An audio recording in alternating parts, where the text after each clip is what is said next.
Við skulum tala hungurleikana. Þetta bók sem orðin aðra kvenhetju. Já, aðra kvenhetju. Susan Collins, kvikmyndin að koma núna. En þessi bók hefur slegið, og hérna þetta bók númer 2, hún á ensku, Catching Fire, þetta þríleikur, en fyrsta bókin komin út á íslensku, og þetta algjört fenómen í Ameríku, þessi bók, og búin að vera efst á lista New York Times núna, bara ansi lengi, held ég.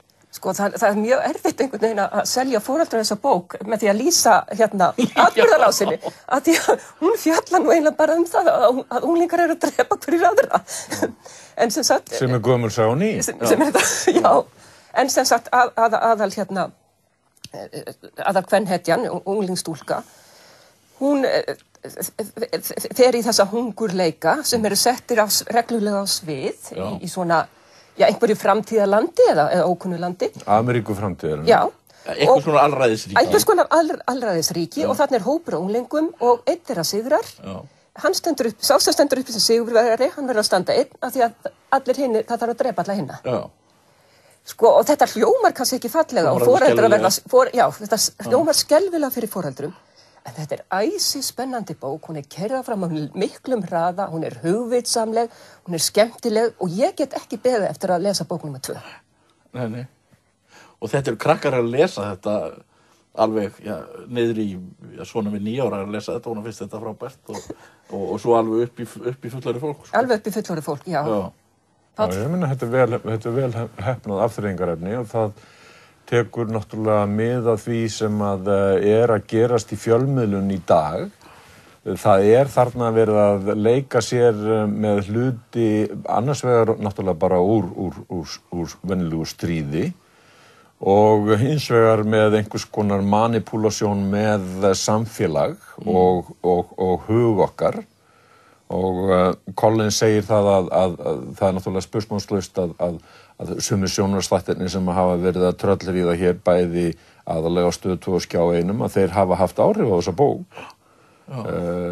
Svona raunveruleika þættir. Já, raunveruleika þættir þar sem að fólki allt saman í þraut og einn stendur upp sigurvegar á endanum. Það eru þeir sem að á vissu leyti hugmyndafræðin á bakvið þá spennu sem þarna búin til. Já, en þarna líka svona töff kvenhetja. Já, sko mjög töff sem sko þú veist, hún góð í sér, hún hefur ekki þetta drápseðli, en hún sko þarf að bjarga sér og það gerist þarna ýmislegt. Sko mér finnst að íslenskir unglingabókahöfundar, þeir ættu að lesa þessa bók, vegna þess að maður saknar stundur hjá þeim, að þetta bara taka mann strax og keyra áfram bara á hraða og spennu. En hægt að mæla með þessu fyrir krakka og unglinga þó þetta sé ég meina, þetta eitt af því skemmtilegt. Tvímælalaust. Alveg... Ég meina, bylgjan bara farin á stað. Sko. Já. Hér. Já, að því liturinn til fyrsta bókin komin út. Kvikmyndin verður frumsýnd núna í næstu viku eða þar næstu viku, einhvern tímann í lok þessa mánaðar. Mynd númer 2, hún í undirbúningi. Krakkarnir, þeir eru búin að horfa á trailerinn núna á YouTube í 2 mánuði. Þannig að þeir vita alveg nákvæmlega hvað að koma. Spurningin bara þessi, hafa foreldrarnir vit á því að ná í þessa bók, lesa hana sjálf með börnunum, koma börnunum til að lesa hana ef það nokkuð möguleiki að börnin hlusta á foreldra sína. Þannig að þetta príma afþreying og hún hefur ákveðin siðlegan boðskap. Hún hefur nefnilega siðlegan boðskap, hún heldur uppi nafni vináttu og samkenndar. Það ákveðin fórnfýsi sem að stúlkan leggur á sig. Hún að ganga inn í leikana fyrir systur sína sem að minni, sem að hefði alveg klárlega ekki lifað á af. Hún gagnrýni á yfirdrepskap og ytri umbúnað sem eitthvað frábært, glæsilegt útlit og fegurð sem bara loginn. Þannig að það margt gott í þessu stöfi. Þetta nefnilega falleg bók. Já, sko til. Og hérna sem sagt bók númer 2, Catching Fire, sem ég náði mér í útlöndum.